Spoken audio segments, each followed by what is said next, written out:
السلام عليكم ورحمة الله وبركاته. الحمد لله والصلاة والسلام على رسول الله. أما بعد فأعوذ بالله من الشيطان الرجيم.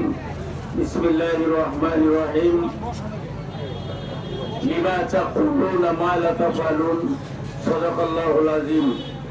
উপস্থিত আগামী 8 মে উপজেলা পরিষদ নির্বাচনে চেয়ারম্যান পদপ্রার্থী আমাদের কাঙ্ক্ষিত ব্যক্তি, আদর্শ এবং সৎ ন্যায় নিষ্ঠার প্রতি দানবীর, অত্যন্ত বড় মনের অধিকারী আলহাজ মকবুল হোসেন সাহেব এবং অত্র এলাকার নেতৃস্থানীয় ব্যক্তিবর্গ, মুরব্বিয়ান, যুবক ভাইরা, আগামী বুধবার 8 মে এই নির্বাচনে আমরা আমাদের যুব সমাজ সহ যেভাবে যে জোয়ারটা উঠেছে এই জোয়ারটাকে আমাদের ধরে রাখতে হবে। আর 3 দিন মাত্র বাকি। 3 দিন পরের দিনই বুধবার 8 মে। ওই 8 মে নির্বাচন নিয়ে ইতিমধ্যেই আমাদের এই উপজেলায় 4 জন প্রার্থী রয়েছেন। এর মধ্যে আলহাজ মকবুল হোসেন সাহেব অত্যন্ত স্বচ্ছ প্রার্থী। তার মধ্যে কোনো জট ঝামেলা এবং কোনো ধরনের কোনো ভেজাল মুক্ত এবং নির্ভেজাল একজন প্রার্থী হলেন আমাদের প্রার্থী।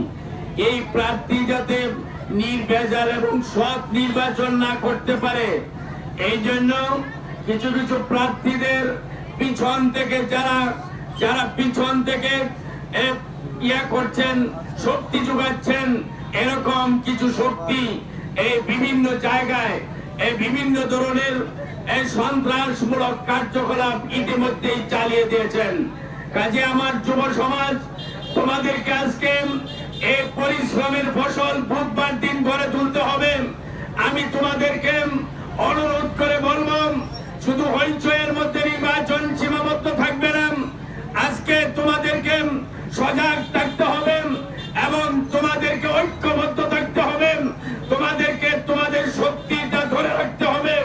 ইতিমধ্যে আমি খবর পেয়েছি আমাদের ওই চরপলাশ এলাকায়, আমি ওই সারাটা অঞ্চল ঘুরে থানাঘাট সহ সব জায়গায় যে সমস্ত নিরীহ ভোটার আছে তারা যেন ভোট কেন্দ্রে উপস্থিত না হতে পারে, এই জন্য বিভিন্ন জায়গায় বিভিন্ন ধরনের অফিসে ঝামেলা হামলা হচ্ছে।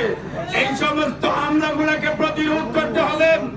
আজকে আমরা আমাদের পাশে জনগণ রয়েছে, কাজেই জনগণকে আজকে স্বচ্ছ ভোট দেওয়ার জন্য বুধবার দিন একটা সুন্দর পরিবেশ তৈরি করতে হবে। বর্তমান সরকারের সকল ক্ষমতাগুলি আমাদের পাশে আছে ইনশাআল্লাহ। কাজে আমাদের যুবকেরা, তোমরা কান পেতে শুনে রেখো, তোমরা সব সময় ঐক্যবদ্ধ থাকবে, তোমরা সব সময় সজাগ থাকবে যাতে করে এই নির্বাচনে কোনো ঝামেলা পাকাতে না পারে। কারণ আজকে ওই আলহাজ মকবুল হোসেন সাহেব একজন আদর্শ প্রার্থী হওয়ায় তিনি যখন দেখছেন যে তার জয় জয়কার অবস্থা, তখন এটাকে প্রতিরোধ করার জন্য একটা অশুভ শক্তি লেগেছে। এই অশুভ শক্তিটা যেখানেই ঝামেলা করবে সেখানেই তোমরা ঝাঁপিয়ে পড়বে ইনশাআল্লাহ। কাজে আমাদের এখন দিন যত যাচ্ছে, আগামী 2-3 দিনের মধ্যে আরো পরিবেশ ভালো হবে ইনশাআল্লাহ। মানুষ ভোট যাতে দিতে পারে, ভোটার যাতে ভোট কেন্দ্রে উপস্থিত হতে পারে, এটা হবে 1 নম্বর কাজ তোমাদের এখন। কাজে ইনশাআল্লাহ আমরা জয়ী হবই হব, এই আশা এবং প্রত্যাশা থাকতে হবে। কাজে যুবকরা, এই কই মাসের সাথে তোমরা আছো।